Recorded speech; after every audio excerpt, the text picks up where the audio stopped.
Hi, అందరు మంచిగా ఉన్నారా? నేనైతే మంచిగా ఉన్నా. ఇప్పుడు నిమ్మకాయ పచ్చడి పెడతాను నేను. ఇక ఎట్లా పెడతానో చూపిస్తా మీకు, చూడండి.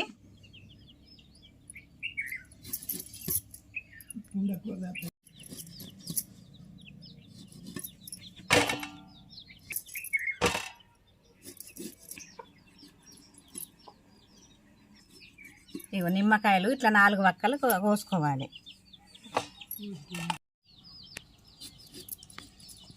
ఇంకో పొద్దున 6ంటికే మేము పనికి వెళ్తాం కదా. అయితే ఇక ఈ కూరలు అందాయని ఈ పచ్చడి వేసుకొని తిని పొలం పనులకు పోయి 1ంటికి 2ంటికి వస్తాం. మళ్ళీ వచ్చి ఏమన్నా కూర వండుకొని తిని ఇక మళ్ళీ కలుతులు గిట్టు ఉంటే మళ్ళీ కలుతులు ఎరబోతాం. మళ్ళీ సాయంత్రం 6ంటికి వస్తాం.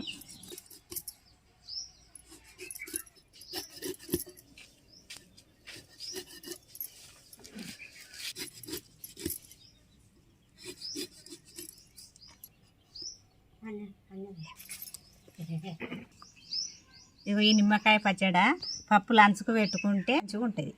నిమ్మకాయలు మొత్తం కట్ చేసినాక మళ్ళీ మీకు చూపిస్తా.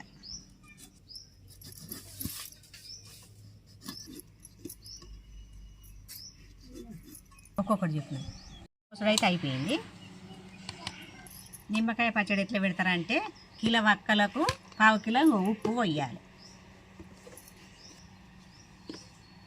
ఈ వక్కలు ఎన్ని అవుతాయో, కిలో అవుతాయో, కిలోన్నర అవుతాయో, ఇక దీనికి తగ్గట్టు నీకు ఉప్పు కూడా జోకి చూపిస్తా.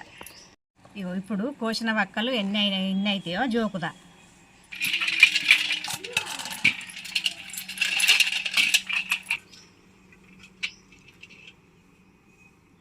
ఫస్ట్ గిన్నె ఎత్తు కడతాను.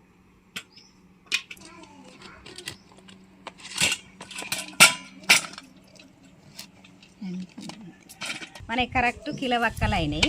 1/4 కిలో ఉప్పు పోయంగా కూడా మళ్ళీ కిలో నిమ్మకాయ వక్కలకు మనకు కిలో నిమ్మకాయ వక్కలకు 1/2 కిలో ఉప్పు పోతాను. 1/2 కిలో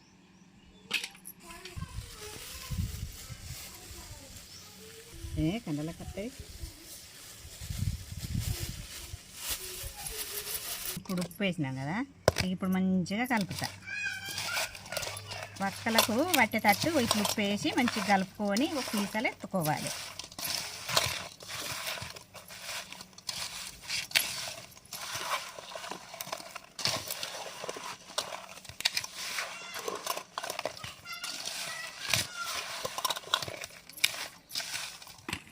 ఇగో ఇప్పుడు కలుపుడు అయిపోయింది కదా. ఇగో ఇప్పుడు సీసాలకు ఎత్తుతాను. సీసాలు ఎత్తాను.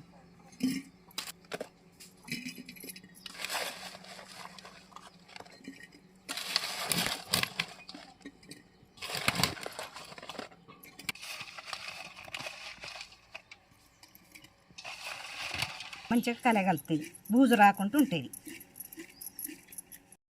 మూత గట్టిగా పెట్టుకొని మనుషులు తలగని కాడ చీపురు కూడా అంటద్దు. చీపురు అంటుందంటే బూజు వస్తుంది. ఇక పైన సెల్ఫ్లో పెట్టుకోవాలి. ఇక అప్పుడు మంచిగా ఉంటుంది. 5 రోజుల తర్వాత మళ్ళీ పోపు పెడతా. 5 రోజుల తర్వాత పోపు పెట్టే వీడియో కూడా పెడతాం. ఈ వీడియో మీకు నచ్చితే లైక్ చేయండి, షేర్ చేయండి, కామెంట్ పెట్టండి.